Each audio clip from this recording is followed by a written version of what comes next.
सर्वांना श्री स्वामी समर्थ. हॅलो नमस्कार, मी गायत्री पाटील तुमच्या सर्वांचे अगदी मनापासून स्वागत करते आपल्या यूट्यूब चॅनलवर. तर बघा, आज होती धर्मनाथ बीज. धर्मनाथ बीज म्हटलं म्हणजे नवनाथांचा सगळ्यात मोठा उत्सव. आणि बघा, सुरुवातीलाच मी मंगळवार सुद्धा होता म्हणून छान असं हळदीचं लेपन उंबरठ्याला करून घेतलेलं होतं. छान छान दाराजवळ रांगोळ्या काढल्या आणि नंतर आपली देवपूजा झाली, जी की नित्यनियमाने आपण नेहमी करत असतो.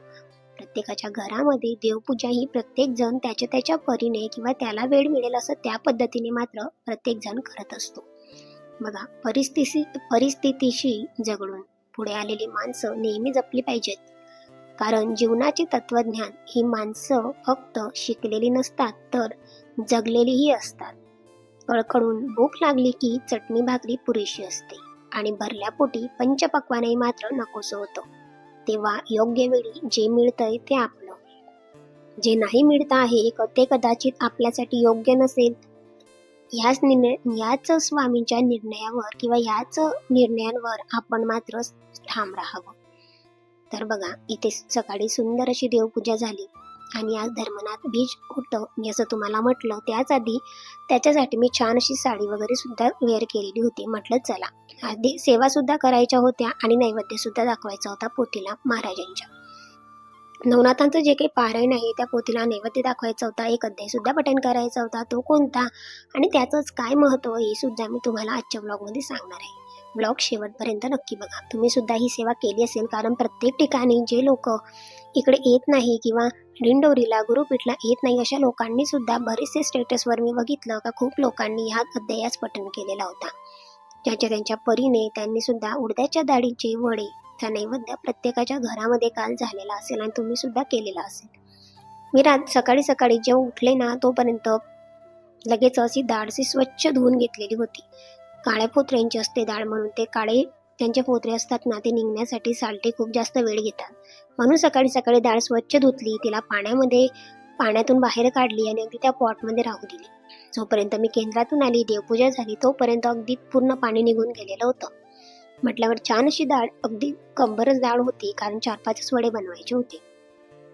छान अशी डाळ मी मिक्सरमध्ये वाटून घेतली. नंतर त्यामध्ये तुम्हाला दाखवल्याप्रमाणे 3 लाल कलरच्या मिरच्या, थोडीशी शोप आणि अद्रक लसूणची पेस्ट हे सगळं काही त्यामध्ये ॲड केलं. नंतर पुन्हा त्याच्यामध्ये ते वाटण मिक्स केलं आणि नंतर लगेचच धनापूड पावडर, मीठ आणि हळद ही खूप सारी कोथिंबीर असल्याशिवाय वडे किंवा कोणत्याही भाजीला मात्र एक वेगळी चव येते आणि कोथिंबीर असलीच पाहिजे जर तुम्हाला टेस्टी स्वयंपाक बनवायचा आहे तर.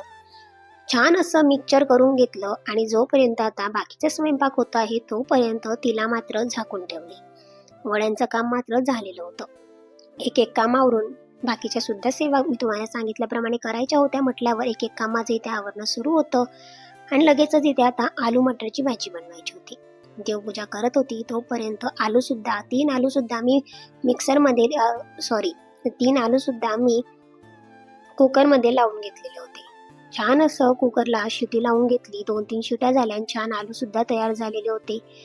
एका भांड्यामध्ये वेगळं थोडंसं मी जे काही मटार होते सोललेले ते सुद्धा त्याच्यामध्ये पूर्णपणे उकळून घेतलेले होते. एक उकळी आल्याच्या नंतर अगदी हलके फुलके मटार जे काही होते ना ते छान असे शिजून गेलेले होते. नंतर छोटासा कांदा कट केला, जिरं मोहरीची फोडणी दिली, थोडासा लसूण आणि लगेचच आलू मटर त्यामध्ये मिक्स केले. थोडासा हिंग, मीठ आणि हळद, किचन किंग गरम मसाला आणि चाट मसाला सुद्धा, कारण चाट मसाला आवडणं खूप जास्त आवडतो.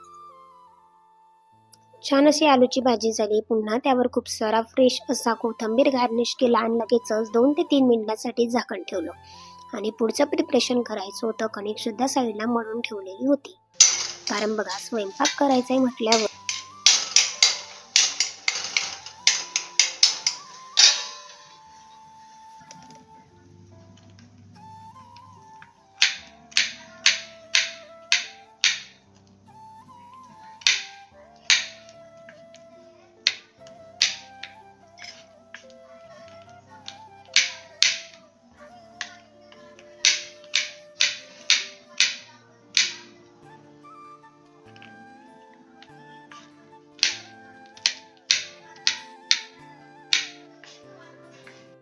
स्वयंपाक करायचंय म्हटल्यावर आधीचं प्रिपरेशन मात्र असायला लागतं की कोणते मेनू आपल्याला उद्याच्या स्वयंपाकात बनवायचे आहे. वड्यांचा नैवेद्य आज कंपल्सरी असतो, पण बाकीच्या ज्या काही गोष्टी आहे त्या मात्र मी सेट केलेल्या होत्या. याशिवाय आम्ही मॉलमधून जेव्हा ग्रोसरी शॉपिंग केली मागच्या मंथमध्ये, तेव्हा आम्ही घेऊन आलेलो होतो, पण कधी योगच आलेला नाही आणि म्हटलं चला आज धर्मनाथ बीच जयंती आहे, वड्यांचा नैवेद्य हा कंपल्सरी दाखवायचा होता, म्हणून म्हटलं थोडेसे ड्रायफ्रूट सुरुवातीला कट केले. शेवयांची खीर सुद्धा केली. नॉर्मल खीर आपण करत असतो, पण ही शेवयांची खीर अगदी टेस्टी आणि भन्नाट झालेली होती. तुम्ही सुद्धा नक्की ट्राय करून बघा. सुरुवातीला छान असे ड्रायफ्रूट थोडे थोडे काजू बदाम मी कट करून घेतले. नंतर थोड्याशा तुपामध्ये अगदी शेवया अशा फ्राय करून घेतल्या.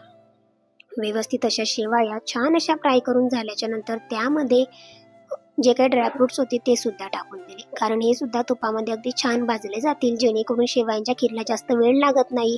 कारण नॉर्मल खिरीसारखं तिला इतकं शिजण्याची गरज नसते. म्हटल्यावर लगेचच त्यामध्ये दूध ॲड केलं आणि लगेचच त्यामध्ये साखर हळूहळू करत पूर्ण दूध ॲड केलेलं होतं आणि असंच याच पद्धतीने छोट्या छोट्या 2 वाट्या मी साखर घेतलेली होती.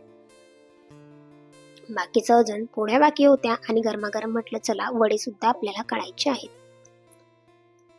तर तुम्ही बघू शकता आता का कसं करत मी पूर्णपणे दूध जे काही होतं माझं उरलेलं घरातलं तेच टाकून दिलेलं आणि याच कन्सिस्टन्सीमध्ये अगदी 2 वाट्या छोट्या छोट्या साखर घेतलेली होती.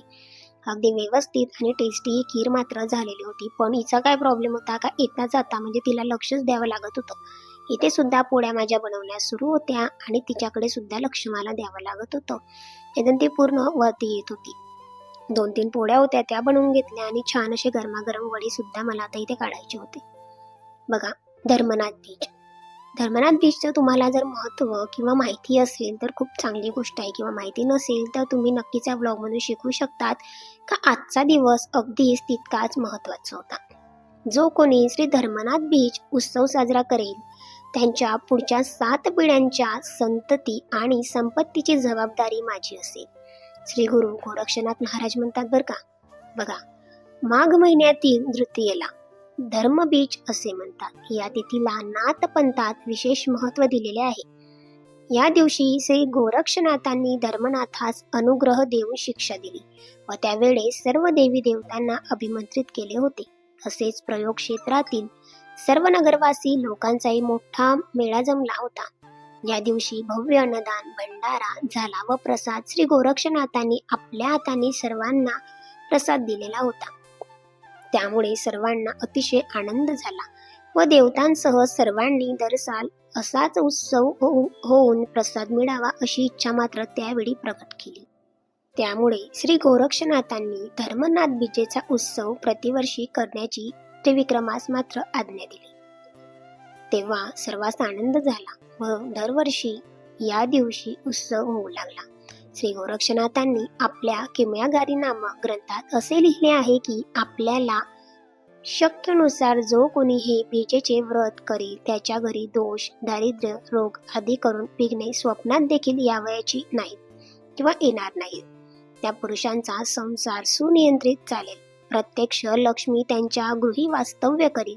याप्रमाणे धर्मनाथ बीजेचा मात्र खूप छान असा महिमा आहे.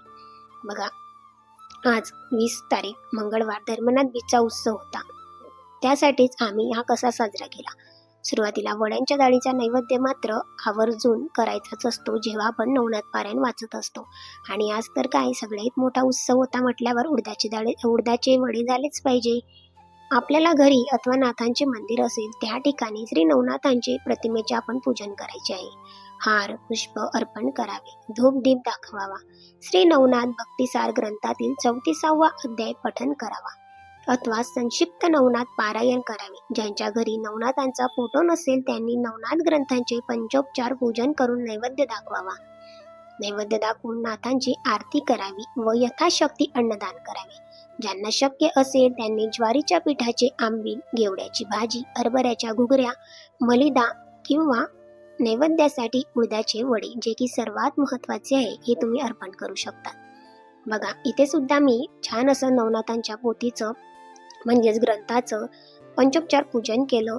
तुपाचा दिवा लावला, धूपदीप ओवाळून घेतला, फूल अर्पण केलं आणि नंतर मात्र या ग्रंथातील 34वा अध्याय वाचायला घेतला. बघा, धर्मनाथ बीजेची सुंदर अशी कथा. राजा त्रिविक्रमाच्या मृत्यू पक्षात स्मशानात शोकाकुल प्रजेला पाहून गोरक्षनाथ मात्र हडळले. त्यांच्या अद्यपायी महागुरु योगी मच्छिंद्रनाथ यांनी त्रिविक्रम राजाच्या शरीरात प्रवेश करून राणी रेवती बरोबर 12 वर्ष संसार केला आणि प्रजेने पालनही केले. रेवती राणीस मच्छिंद्रनाथ अंशरूपी पुत्राची प्राप्ती झाली, ज्याचे नाव धर्मनाथ ठेवण्यात आले. 12 वर्षाच्या कालावधी संपल्यावर योगी मच्छिंद्रनाथांनी त्रिविक्रम राजाच्या देहाचा त्याग करून पुन्हा मूळ रूपात आले. परंतु हे रहस्य रेवती राणीस कळलेच होते. तिने आपल्या पुत्राला धर्मनाथ यास त्यांच्या खऱ्या जन्मदात्यांची ओळख करून दिली. त्यावेळी मच्छिंद्रनाथ यांनी आशीर्वाद दिला की 12 वर्ष राज्य केल्यानंतर गोरक्षनाथ त्यांच्याकडून धर्मनाथ यास नाथपंथ शिक्षा दिली जाईल आणि तो नाथपंथास वाढीत लागेल. 12 वर्षांनी माघ शुद्ध द्वितीया या दिवशी गोरक्षनाथ यांनी धर्मनाथास नाथपंथांची शिक्षा दिली. तो सोहळा इतका अमूल्य होता की गोरक्षनाथ यांनी सर्व प्रजेसमोर घोषणा केली की जो कोणी यथाशक्ती या द्रुतेला दिनी दान धर्म पुण्यकर्म करील त्यांचे सर्वोत्तपरी नाथ कल्याण करतील. त्यांच्या घरी सुख शांती धन संपदा नांदू लागेल व त्यांचे मार्ग सुखकर होतील. हा सोहळा धर्मनाथ बीज या उत्सवाने मात्र ओळखला जातो, साजरा केला जातो. किमयागिरी नामक ग्रंथात असे लिहिलेले आहे की आपल्याला शक्तीनुसार जो कोणी हे विजेचे व्रत करतो त्याच्या घरी सुद्धा दोष दारिद्र्य रोग आदी करून विघ्ने स्वप्नात देखील येत नाहीत. पुरुषांचा संसार सुनिद्रित चालेल. प्रत्यक्ष लक्ष्मी त्यांच्या गृही वास्तव्य करीत. याचप्रमाणे धर्मनाथ विजेचा खूप सुंदर असा उत्सव प्रत्येकाच्या घरी साजरा झाला आणि हे सगळे काही सण वार व्रत वैकल्य आपल्याला आपल्या दिंडोरी प्रणित सेवा मार्गात गुरुमाऊलींच्या तर्फे आपल्याला माहिती झाले. नाहीतर कोणालाही इतक्या खोल गोष्टी माहिती नव्हत्या आणि आजपर्यंतही आपल्याला कळल्या नसत्या. तुम्ही बघितलं का जे काही बनवलं होतं ते सर्व काही छान असं 2 ताट तयार केले. एक म्हणजे महाराजांना, एक म्हणजे ग्रंथाला. लगेचच इथे स्वामी समर्थ मंत्राची एक माळ केली. नवनाथांच्या मंत्राची ओम श्री चैतन्य गोरक्षाय नमः एक माळ केली. त्यानंतर माझी सेवा झाली. आहोंनी सुद्धा छान अशा 2 माळ जप करून घेतला, जेणेकरून आहोंवर सुद्धा नवनाथांचा आशीर्वाद हा प्राप्त व्हावा. आणि म्हटलं घरी आहे तर नक्कीच याचा फायदा तुम्ही घ्यायला पाहिजे.